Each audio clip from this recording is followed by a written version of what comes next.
It's November 7th, a reminder that in this battle, both sides give and take their blows. The bookies may have landed a hit on Sunday, but we answered right back with a solid 3-2 day yesterday. This isn't just a game of numbers, it's a test of resolve, of staying sharp, and of refusing to let temporary setbacks define our outcome. Together, we'll face down every loss, turn every miss into momentum. And in the end, it's us who will come out on top. Let's keep pushing forward and keep on dealing these blows. My name is Mo. Welcome to Tears of a Bookie, where our goal is the strategic defeat of the bookies one by one by accumulating profitable seasons in the major sports leagues, starting off with the 2024-25 NBA season. If you're brave enough and committed to join our cause, we warmly embrace you. Welcome to the side of good. With that said, let's start with the bets recap. It's been a few days that I haven't been able to put out a video, but yesterday I did post a community tab or whatever it's called on YouTube with my picks. Just didn't have time to record and edit a video, and we went 3-2 yesterday. So, we'll take it. We'll take it. We'll always take profit. Celtics money line and Magic Pacers, both teams to score 100 points. That was the first pick where Magic Pacers came through, but Celtics, of course, entertaining game, but they could not defeat the Warriors in Boston. Pacers money line and Mavericks to cover a 4.5 line spread. We kind of got, I don't want to say lucky, but it did help us that Zach LaVine was ruled out for that game, and so the Mavericks easily covered the spread, and Pacers, of course, also pretty sweat-free, beat Orlando. Third pick, Cavaliers money line and Raptors plus 18.5. Cavaliers came through. Raptors it looked like they might even win, but in the fourth quarter, suddenly the Kings came back with just scoring they went on a crazy run, and they were leading by I think 15 points. I think the game ended with them winning by 15, so that got a little bit scary. It shows you how easily a spread can be covered in the NBA, or you might miss on these spread picks, how easy it is to just start scoring and increase the deficit in the NBA. Just in a matter of minutes, the team can go on a crazy run and just change things for the good or the worse. Jalen Brunson, 2+ threes made in Juves Missy.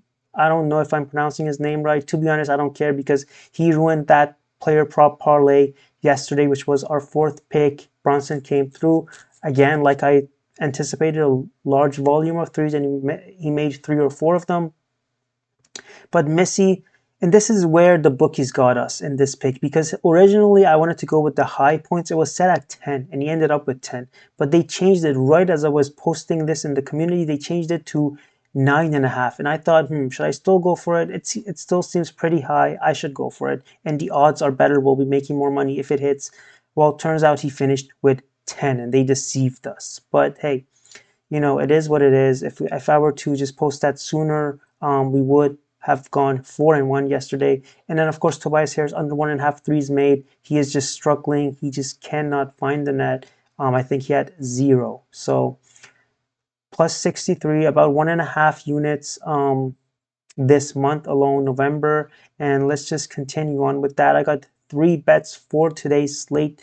Before going on, though, just wanted to quickly note that, first of all, for me, a unit is equal to 3% of my entire bankroll, meaning 3% of the entire money I've allocated for sports betting, meaning the entire money I have across all sportsbook accounts, for instance. So let's say if that's $1,000, right? 3% of that would be $30. That would be my unit size. Some people who do sports betting, most of them, I think, they use a unit size of a 1% of the bankroll.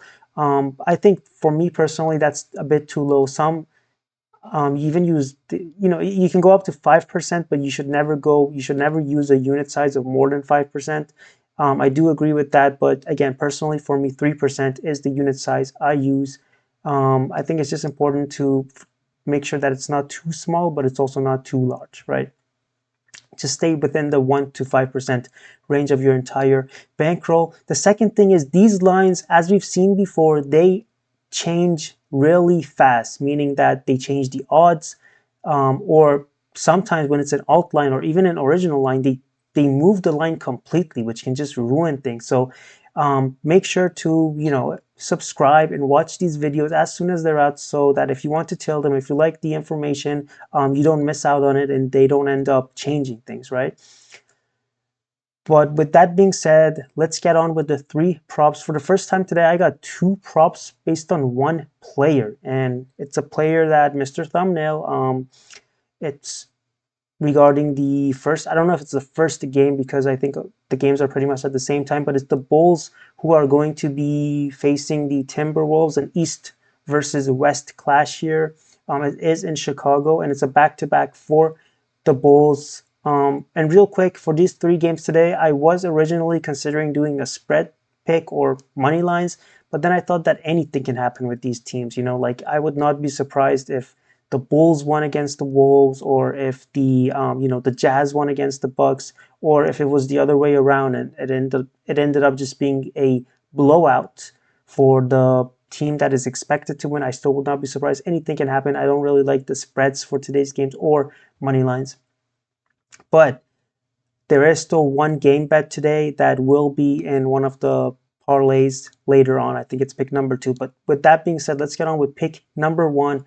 Again, it's in Chicago, Wolves versus the Timberwolves, and it is Nikola Vucevic. This is an alt line under 10.5 rebounds on Bet Rivers. This is the first time I'm using Bet Rivers for 3/4 of a unit and minus 175 right now.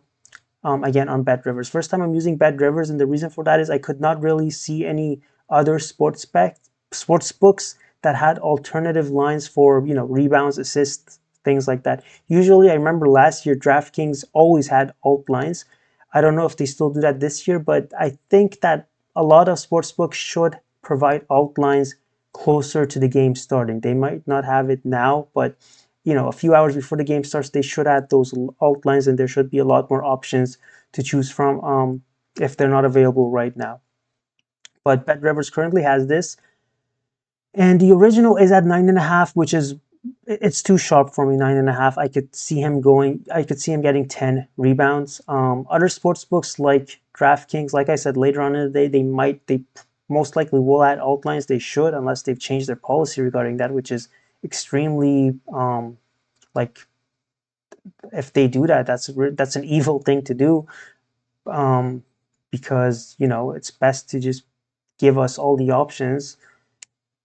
But with that being said, let me explain this a little bit. Let me get right into it. I've been talking a bit without really explaining why I like this. So the Timberwolves are giving the second, according to one source, and fifth fewest rebounds to centers this season, after their opening game against LA, where Anthony Davis crushed them with 16 rebounds. Here are the rebound numbers that they give into centers. Sabonis 8, Jakob Poeltl 10, Daniel Gafford 4, Jokic 9, Wembanyama 6, and Taj Gibson, who's still playing at 39, 4. So all of them have not been able to get more than 10, and all of them have pretty much gotten less than what they're averaging in terms of their rebounds that they're averaging per game.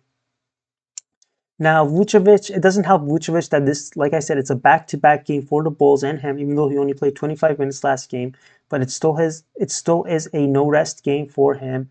And he's got under this line in half of the season games so far, including 2 straight. But again, this is a tough matchup, which is why the original line is set at 9.5 instead of being set at 10.5, because he is averaging close to 11 rebounds this season. And actually, 7 out of the 8 games this season, he has gone over the 9.5 line. But since it's a tough matchup, they've set the line at 9.5 to try to make it as close to 50-50 as possible, I guess, which is why I really liked the alt line here, 10.5. It could be too sharp for me, the 9.5 original line. If you look at his career stats in rebounding, since Vucevic, since the 2018-19 season, you can look this up yourself, he's steadily been decreasing in the rebounds he's getting every season, which kind of makes sense because he's getting older. He's 34 right now. You can't really beat father time unless you're LeBron James.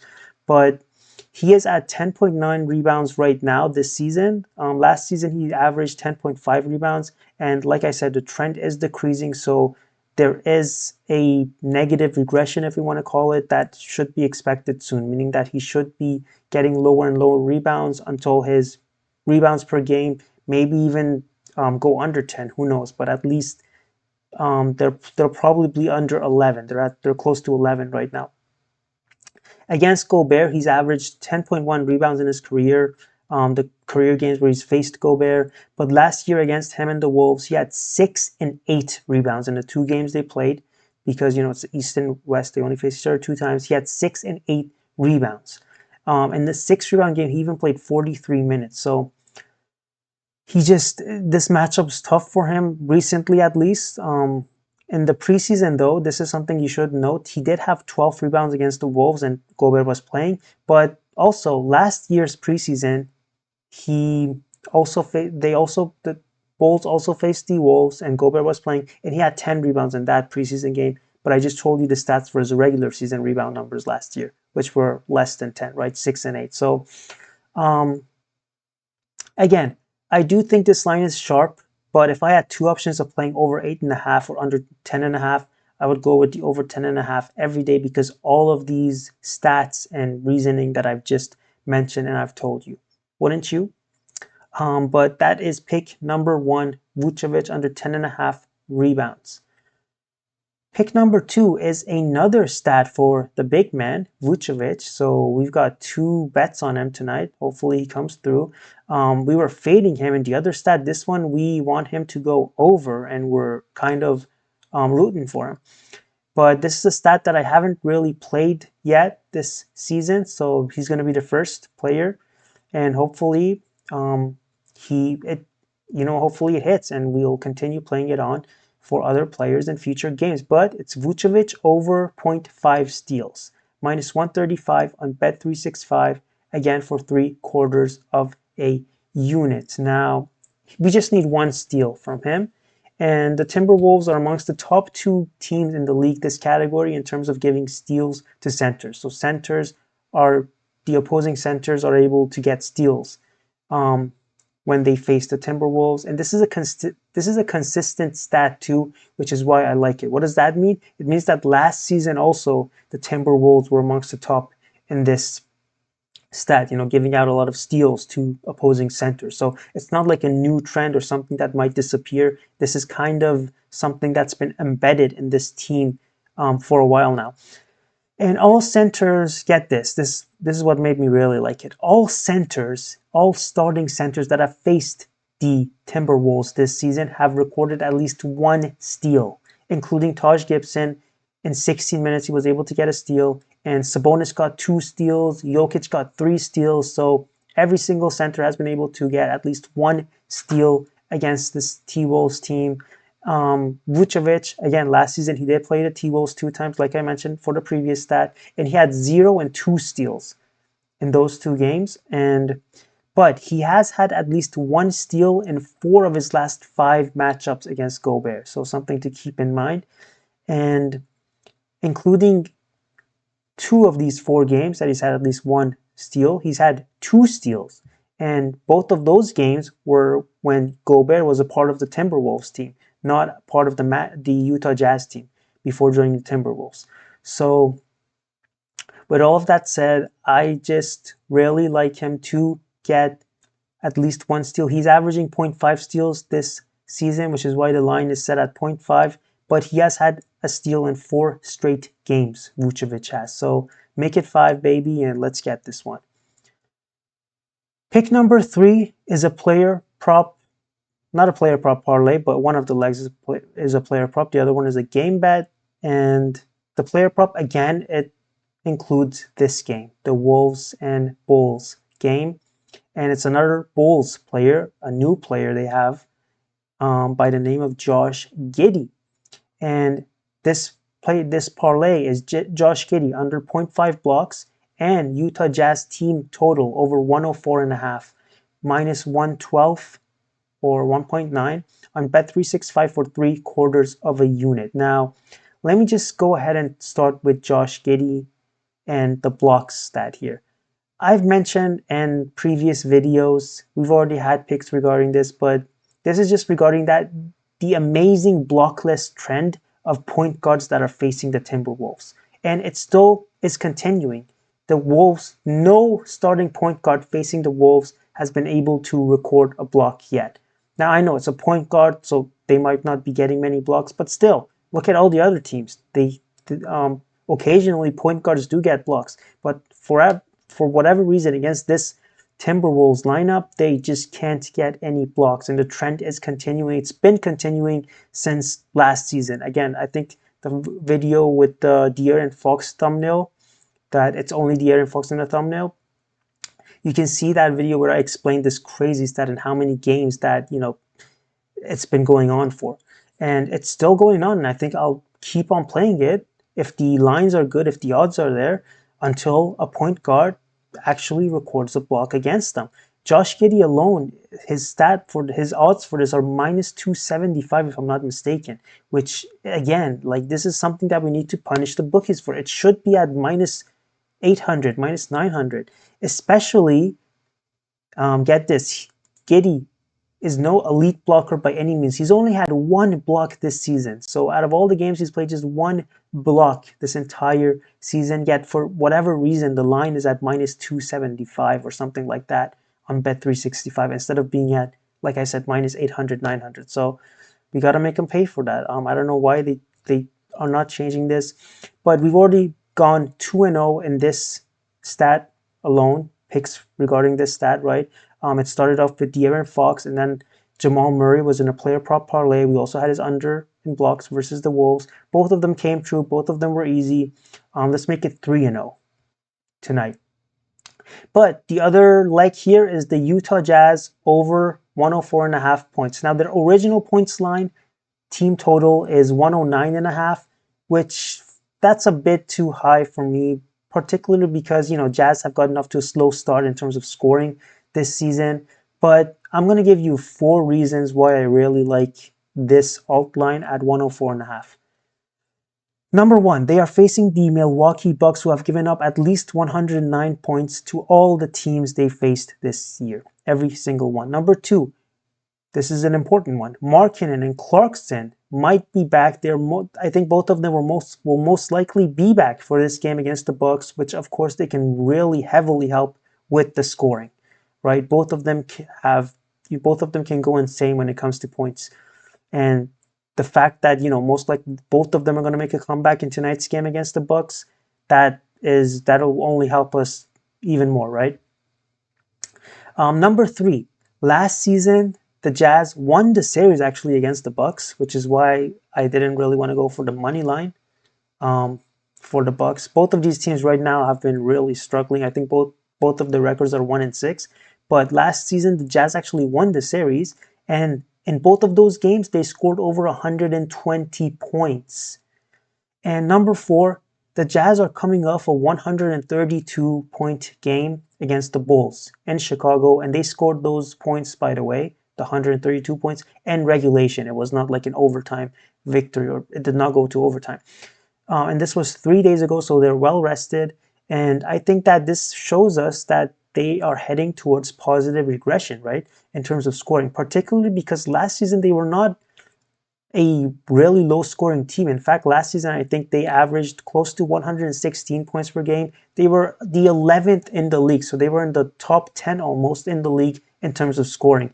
And I think that maybe they won't be in the top 10, top 12 again this season, but I don't think they're a team that will finish as one of the lowest scoring in the league, because for the most part they have the same players, and I think that they'll definitely be scoring more and more, like we saw in their recent game against Chicago. And of course, most importantly, it's a good matchup. It's against the Bucks, and they're going to get Markkanen and Clarkson back most likely. So I really love this one here, and this parlay here for 0.75 units is how much I'm playing it for. I even like the original line, to be honest, for the Jazz's total, which is at 109.5. But since they've kind of been cold this season, and Markkanen and Clarkson, this is their first game back after a while, right? So maybe one of them might be a bit cold. I just like the 5 to play for 5 points less at 104.5. But yeah, those are my 3 picks. Let's go 3-0. Another sweep incoming, hopefully. Vucevic, man, one of the reasons why, by the way, I'm playing everything for 3/4 of a unit is because three of these, literally all of the picks involve that Bulls Wolves game, right? They all are related to that. So since they're all kind of related to that game, two of them are related to the same player, Vucevic. I'm not going to be going a full unit, right? Because it's the first time I'm really doing something like this, having two different picks for the same player on the same day, right? So let's see how it goes. Hopefully, again, it's a 3-0.